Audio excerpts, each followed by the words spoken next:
Face of की कहानी एक हाई स्टेक्स थ्रिलर है जिसमें FBI special agent Shawn Archer और उसके दुश्मन कास्टर ट्रॉय के दरमियान एक इंटेंस जद्दोजहद को दिखाया गया है। कहानी की शुरुआत में एफबीआई का स्पेशल एजेंट शॉन आर्चर अपने दुश्मन कास्टर ट्रॉय का पीछा कर रहा है। कास्टर एक खतरनाक टेररिस्ट है जो किसी के लिए भी पैसे के बैडली में खून खराबा कर सकता है। 6 साल पहले कास्टर ने शॉन को कत्ल करने की कोशिश की थी, मगर गलती से उसका छोटा बेटा माइकल कत्ल हो गया। इस वाकया ने शॉन की जिंदगी तबाह कर दी थी और तब से वो सिर्फ एक ही चीज चाहता है, कास्टर को पकड़कर इंसाफ करना। कास्टर के साथ जुनूनी दुश्मनी के वजह से शॉन का अपनी बीवी ईव और बेटी जेमी के साथ ताल्लुकात भी खराब हो गए हैं। एफबीआई को मालूम होता है कि कास्टर का भाई पोलक्स ट्रॉय ने लॉस एंजलिस इंटरनेशनल एयरपोर्ट से एक प्राइवेट जेट हायर किया है। शॉन समझता है कि पोलक्स अपने भाई के बगैर सफर नहीं करेगा, इसलिए वो एफबीआई और एलएपीडी की एक जॉइंट टीम को लीड करता है प्लेन का पीछा करने के लिए। प्लेन क्रैश हो जाता है और इस चेस के बाद पोलक्स को गिरफ्तार कर लिया जाता है, जबकि कास्टर कोमा में चला जाता है। बॉम्ब का खौफ और नए प्लान्स। कास्टर ट्रॉय कोमा में जाने से पहले शॉन को एक बॉम्ब के बारे में बताता है जो शहर को तबाह करने वाला है, लेकिन बॉम्ब का मकाम नहीं बताता। जब शॉन को ये पता चलता है कि कास्टर ने मजाक नहीं किया था, तो उसे पोलक्स के ब्रीफकेस से मिली एक टेप पर मालूमात मिलती है जो कंफर्म करती है कि बॉम्ब सच में लगाया गया है। मगर इंटेरोगेशंस के बाद भी शॉन को सिर्फ बॉम्ब का दिन पता चलता है, मकाम नहीं। इस हालत में एफबीआई का एक एक्सट्रीम प्लान तैयार होता है। एक सीक्रेट मिशन के तहत शॉन को एक एक्सपेरिमेंटल सर्जरी के लिए तैयार किया जाता है, जिसमें कास्टर का चेहरा टेम्पररी तौर पर उसके चेहरे पर लगा दिया जाएगा ताकि वो कास्टर का रूप धरकर जेल में पोलक्स के पास जा सके और बॉम्ब का मकाम मालूम कर सके। शॉन मजबूरन इस खतरनाक मिशन पर रजामंद होता है। चेहरे की सर्जरी और कास्टर का उठने का वाकया। सर्जरी के बाद शॉन, जो अब कास्टर के रूप में होता है, को जेल भेजा जाता है जहां पोलक्स को कैद रखा गया है। कई पूछताछ और दिमाग चलाने के बाद शॉन को बॉम्ब का मकाम पता चल जाता है, लॉस एंजलिस कन्वेंशन सेंटर। जब सब कुछ ठीक लग रहा होता है, अचानक असली कास्टर ट्रॉय कोमा से उठ जाता है। जब उसे पता चलता है कि शॉन ने उसका चेहरा अपना लिया है, वो डॉक्टर को अगवा कर लेता है और उसे मजबूर करता है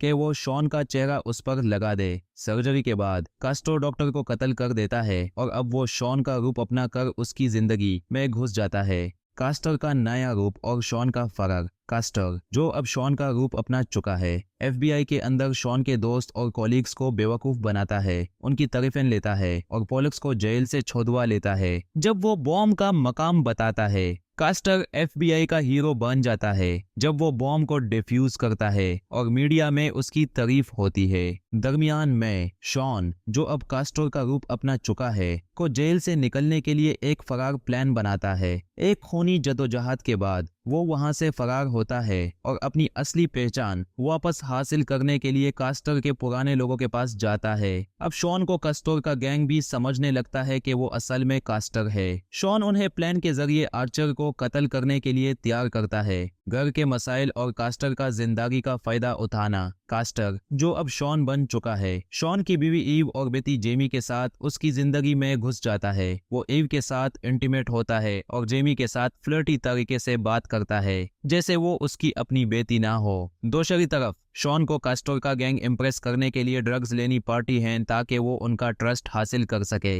इस वक्त शॉन कास्टर के रूप में साशा, जो कास्टर की पुरानी गर्लफ्रेंड है, से मिलता है। साशा का एक छोटा बेटा एडम होता है, जो शॉन को अपने मरहूम बेटे माइकल की याद दिलाता है। शॉन साशा से वादा करता है कि वो एडम को एक अच्छी जिंदगी देगा और कास्टर के असर से दूर रखेगा। कास्टर को पता चल जाता है कि शॉन ने उसके लोगों के साथ मिलकर प्लान बनाया है। वो एक वायलेंट गन फाइट में शॉन को फंसाने की कोशिश करता है, लेकिन साशा अपनी जान देकर शॉन और ईव को बचाती है। पोलक्स को भी इस जंग में शॉन मार देता है, जो कास्टर के लिए एक बड़ा धक्का होता है। कास्टर ने एफबीआई का असिस्टेंट डायरेक्टर विक्टर लजारो को भी कातल कर दिया था, अपनी असली पहचान बताते हुए। शॉन अपनी बीवी ईव को सब कुछ समझाता है और वो शॉन की मदद करती है उसका चेहरा वापस हासिल करने में। फाइनल फाइट डॉक्स पर होती है, जहां कास्टर एक स्पीडबोट छोड़कर भागता है और शॉन उसका पीछा करता है। दोनों के दरमियान एक जबरदस्त चेस होती है, जो एक फाइनल हाथ से हाथ के लड़ाई में तब्दील होती है। शॉन एक स्पीयर गन के जरिए कास्टर को जख्मी करता है और आखिरी में उसे कत्ल कर देता है। फिल्म का अंजाम तब होता है जब शॉन का चेहरा वापस उसके असल रूप में लौटा दिया जाता है। वो घर वापस जाता है और एडम को अपने घर का हिस्सा बना लेता है, साशा से किए गए वादा को पूरा करते हुए कि वो एडम को बुरे रास्तों से दूर रखेगा। ये फिल्म इंतहाई थ्रिलिंग है जो आइडेंटिटी, रिवेंज और सैक्रिफाइस के थीम्स को एक्सप्लोर करती है और दोनों हीरो और विलेन के दरमियान ताकतवर टकराव दिखाती है। हर रोज नई मूवीज के लिए आसान मूवीज को सब्सक्राइब करें।